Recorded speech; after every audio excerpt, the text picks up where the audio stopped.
राजरोसपणे सुरू असल्याचे विश्वसनीय वृत्त आहे। खेड्यातील अवैध मटका हा बस स्टँडवर, लिंबाच्या झाडाखाली, पडक्या जागेत, गायगोठाणावर व नेर शहरात भाजी संकुल, इंदिरा गांधी मार्केट, आठवडी बाजार, नेर नगर परिषद कार्यालयासमोर, नेताजी चौक, चौकात दिसून येते। या परिसरातील व्हिडिओ कॅमेऱ्यात कैद असून ते व्हिडिओ यवतमाळ येथील पोलीस अधीक्षक कार्यालयात पाठविणार आहेत। अवैध मटक्यामुळे नेर शहराला यात्रेचे स्वरूप आलेले दिसून येते। नेताजी चौकातून बस स्थानकाकडे जाण्याचा मार्ग आहे, परंतु त्या मार्गावरून जाताना प्रवाशांना तारेवरची कसरत करावी लागते। महिलांना तर जीव मुठीत धरून चालावे लागते। भाजी संकुलात काही व्यापाऱ्यांची दुकानदारी आहे। त्यांच्याकडे येणाऱ्या ग्राहकांच्या रोडवर पट्ट्या पाडणारी माणसे बसलेली असल्यामुळे आतमध्ये ग्राहक येत नसल्याने भाजी संकुल मधील व्यापाऱ्याने नेर पोलीस स्टेशन गाठून संबंधित अधिकाऱ्याला कैफियत सांगितल्यानंतर नेर पोलीस स्टेशनच्या अधिकाऱ्याने 2 पोलिसांना पाठवून त्यांना तिथून हटविण्यात असल्याचेही विश्वसनीय वृत्त आहे। अवैध धंद्यांमुळे दिवसेंदिवस गुंड प्रवृत्ती वाढत आहे। याकडे संबंधित अधिकाऱ्याने तसेच LCB अधिकाऱ्यांनी लक्ष द्यावे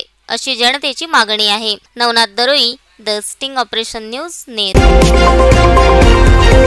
द स्टिंग ऑपरेशन न्यूज, सत्याचे दुसरे नाव, अन्यायावर लेखणीचा घाव।